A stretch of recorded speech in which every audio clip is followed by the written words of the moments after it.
All right, guys, what's going on? Zone here. Today we are going to be looking at the RILLDO, the final no item run for the red zone that I need to cover on my channel.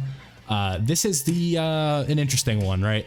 Now, if you guys remember from the end of the beginning, I think this is stage 3, right? So this was the beginning of the power creep for the no item runs, right? Well, not even the no item runs, just the red zone in general. This was like, okay, now they're starting to not, like, they're hitting a little bit harder than I'm used to, right?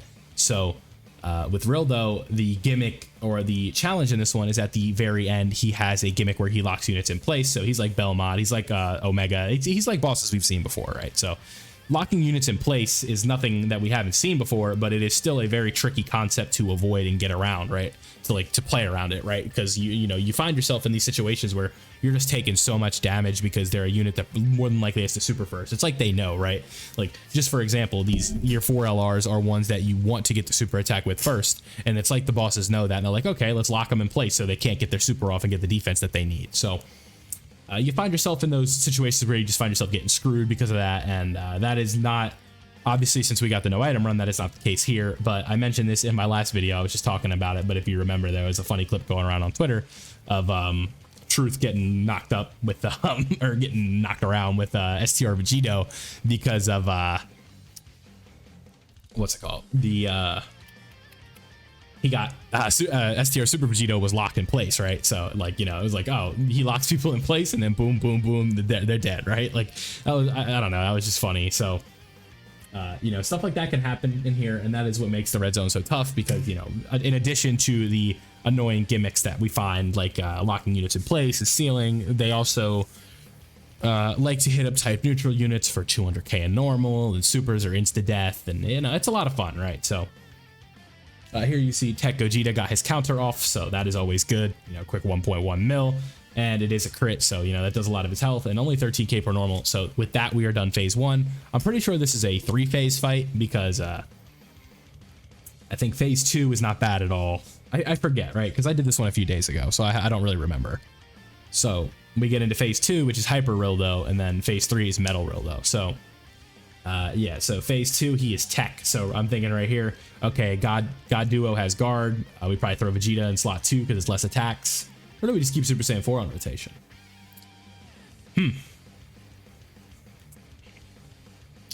That's an interesting call. If I would have went back in time, I might have put Vegeta in slot 2. Nonetheless, we do get it done, so whatever. But that is just something I noticed while watching this. It's like, should I have done that? So, yeah, with this one, the no item run is fairly easy until we get to phase 3, right? Like, this is your run-of-the-mill, hard-hitting boss. Just bring, some units that guard or stack really quickly, and you're probably looking at a run that's not too stressful. But like any other red zone no item run, there is definitely easily a situation where you get caught with your pants down. And like right there, when he dodges your 10 million attack stat, thankfully Super Saiyan 4 Goku is built with full additional, so we do get the 6.2 million additional attack. And then we can go ahead and do more damage that way, because Hyper RILLDO wants to be difficult, and now Super Saiyan 4 Vegeta is going to get only the 12 key raise. So that's why I'm kind of thinking to myself, like, why did I put him in slot 3 when he's going to be taking all this damage? So he's probably going to take, oh, well, he got an additional, that helps, but I'm pretty sure he's still going to take 20-30k per normal right here, but I could be wrong. I don't know how hard this guy hits, I kind of forget. So after the double super, he is getting hit for, 25k. So, quick 75k, I can eat that real quick. Not ideal, but it's something I can work around. And then right here, it's time to bring out the bad man, right? 279k defense, we fuse him up. Now, if I had to guess, this is an interesting play. Yeah, I was thinking put type advantage in the front, right? And then we'll go for the 18, the 24 key right here, essentially. And then we'll go for that. Yeah, that's what I was thinking. Like, I'm kind of, like I said, I haven't played this one. This was like, this run's a couple days old, so I'm trying to think of like how I would have done it. Yeah, and then I'm like, right here, give me the 70% chance to counter rather than the 50% chance. Yep, and then boom. Yeah, and then we're looking good. So if I had to guess, we probably get out of here on this turn, because this is a pretty damaging rotation right here. 3 Super Saiyan 4 Gogetas who have a chance to be effective against all types. And then Super Saiyan 4 Gogeta opening up with a 5.3. I don't think there's any way he survives this likely 7.3 that we get from Gogeta. If it's a crit, obviously the attack is disabled and he's probably dead anyway. So now that we've gotten through phase 1 and 2, more than likely, Yep, so we're into phase 3. Now the lottery begins. It's either we get lucky with the super attack, not the super attack, but we get lucky with the locking in place, or we don't, right? This is, like I said, it's the lottery. You're just it's complete RNG, right? So thankfully we get a unit I'm comfortable leaving in the first slot, right? So he is a unit that I 100% am comfortable with being in that spot. I think we would probably do the Goku active skill right here. Then we'll get the blue duo out, and then they'll have their dodge chance, and then Super Saiyan 4 Gogeta, obviously, I think we'll probably do his active skill as well. No, because we're not under 50% HP, right? Yeah, so we don't have it yet. That's, yep.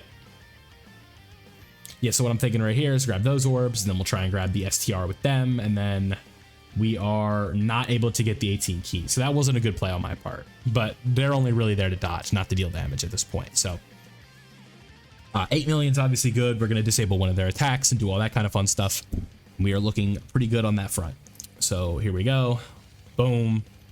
Need an additional right here. We get the additional. A crit would be nice, but it's not exactly needed. But we are definitely moving. So probably got another turn after this one, and we're probably out of here. Yeah, considering he's almost halfway down the HP bar already. Okay, so one thing worth noting is that if... Super Saiyan 4 Goku does not counter this super. If he gets supered, we're dead, and if the God Duo gets hit, essentially we're dead. So that is kind of the game plan here that we're looking at, right? It's like we're hoping that the double raise is enough to not get hit too hard by these, and that's obviously double digits. And then with these guys, we are just praying that they dodge, right? Like that is the only way that we're gonna get out of here, because they'll probably take 100k per normal, because that's just how hard they hit in the red zone. But I might be overestimating how hard these guys hit. Yeah, 26k. Yeah, I'm definitely overestimating how hard they hit. This is not like the last stage. Okay, so yeah, this is definitely the end right here for sure, because we got the Gogeta one, we got the Gogeta, the Vegeta one. Yeah, so we're gonna go ahead and pop a quick 5.1, and then the Vegeta one is going to bring them near death. Yep. So you know, if they don't dodge this super right here from Super Saiyan 4 Gogeta, we are all but done.